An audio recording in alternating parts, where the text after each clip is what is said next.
এখন রাত্রিবেলা, রাত্রি বলতে এখন 7টা বাজে। তো আমি গিয়েছিলাম ইসলামপুর। যাওয়ার সময় ভিডিও করা হয়নি, ভাবছিলাম যে একটা ব্লগ করব, কিন্তু করা হয়নি। তো বাড়িতে আসলাম, বাড়িতে এসে দেখি কারেন্ট নেই, প্রচণ্ড গরম পড়ছে, কারেন্ট নেই।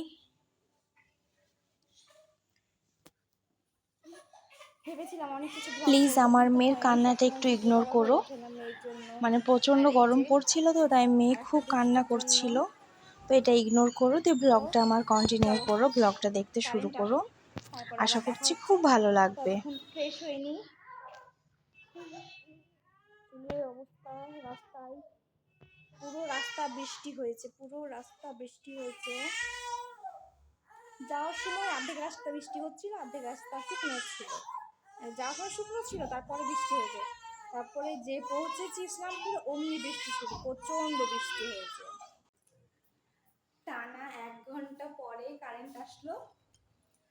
আর কারেন্ট আসার সঙ্গে সঙ্গে আমি রান্নাঘরে চলে এসেছি রাত্রের খাবারের খোঁজে। তো যেহেতু আজকে বাড়িতে ছিলাম না, দুধটাও জাল দেওয়া হয়নি, মানে একবার দিয়েছিলাম, তারপরে জাল দেওয়া হয়নি, যদি নষ্ট হয়ে যায় তাই ভেবে আমি দুধটা বসিয়ে দিয়েছি। কিন্তু বুঝতে পারছি না যে নষ্ট হয়ে গিয়েছিল, মনে হচ্ছে যে নষ্ট হয়ে গিয়েছে।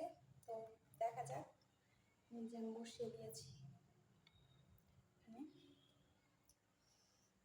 আজকে রাত্রের খাবার আগে করে রেখেছি, ভাত, মাছ ভাত, সঙ্গে ডিমও হবে এখন। আর এই যে এই ডিমগুলো এখন ফ্রিজে ফ্রিজে তুলে রাখবো।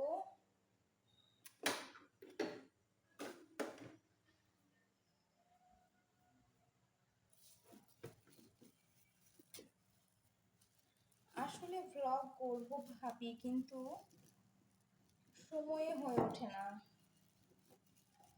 ব্লগ করতে গেলে প্রচুর সময় দরকার, সময় না, ক্যামেরাটা সঙ্গে সঙ্গে রাখার দরকার আছে।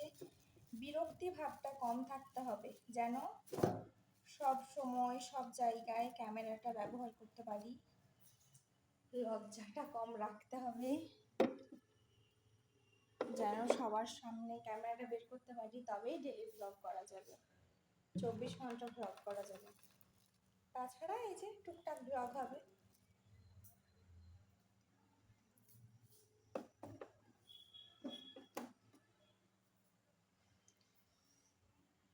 আমি যেখানে থাকি, মানে যে জায়গায় আমি থাকবো, সেই জায়গায় রান্নার আসবাবপত্র আমার মতো থাকতে হবে, এটাই হলো প্রথম কথা।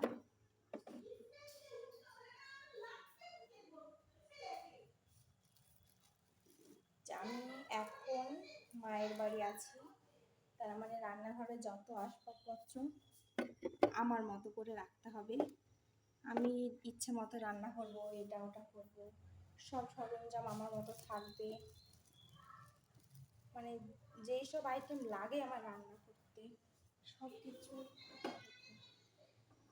হ্যাঁ আসছি, জালটা হোক, দুধটা।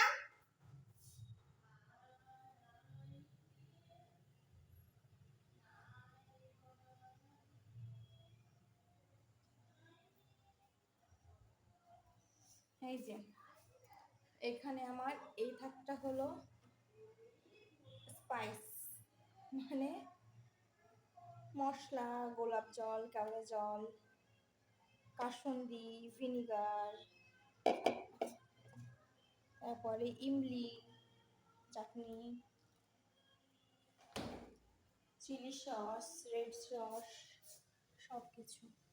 মনে হয় দুধটা নষ্ট হয়ে গিয়েছে, মনে হচ্ছে। দেখ,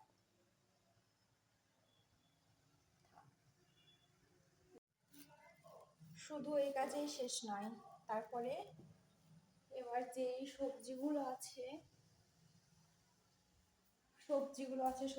ফ্রিজে এয়ার টাইট করে রাখতে হবে।